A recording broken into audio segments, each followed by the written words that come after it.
magazine titled The Perils of Isolationism.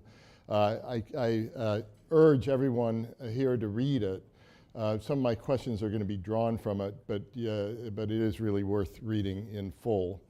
A few days ago, something was published that was really a first, which is the director of the CIA, Bill Burns, and the director of MI6, Richard Moore, talked about the biggest threats to global order since the end of the Cold War. Some people maybe even think since the end of World War II.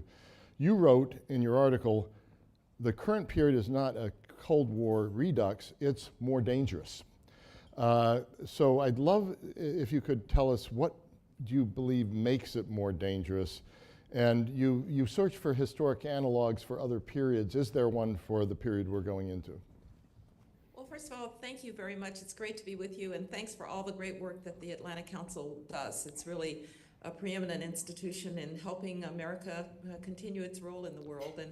And I think the dangers of this current period can really be summed up as the following. First of all, we're in a period of great power conflict again.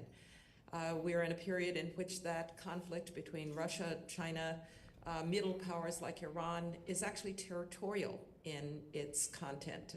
China in the South China Sea, around the Philippines and the Second Thomas Shoals.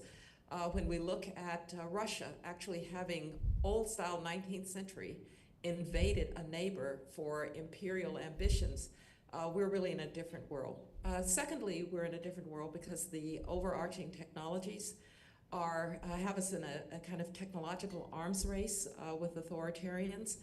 And as I say in the piece, there are reasons to think there's great promise in these technologies like AI and robotics and synthetic biology, but there's also great peril.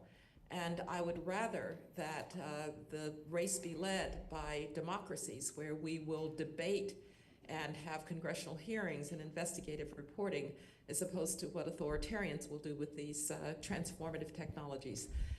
Third, we're in a period in which what I've called the four horsemen of the apocalypse, populism, nativism, isolationism, and protectionism seem to be riding again. And that brings me to the reason that I think this period is very dangerous, which is that the United States has got to make both a statement and a reality of America's willingness to remain engaged in the world, because the great powers don't mind their own business. And if we don't shape the international environment, then others will. And they are others that we do not want to cede the territory for our values and our interests, powers like China and powers like Russia. And so it's a complicated time, it's a dangerous time, and I just hope that we in the United States can recognize it as such and not fall into a sense that we can simply leave the world to itself.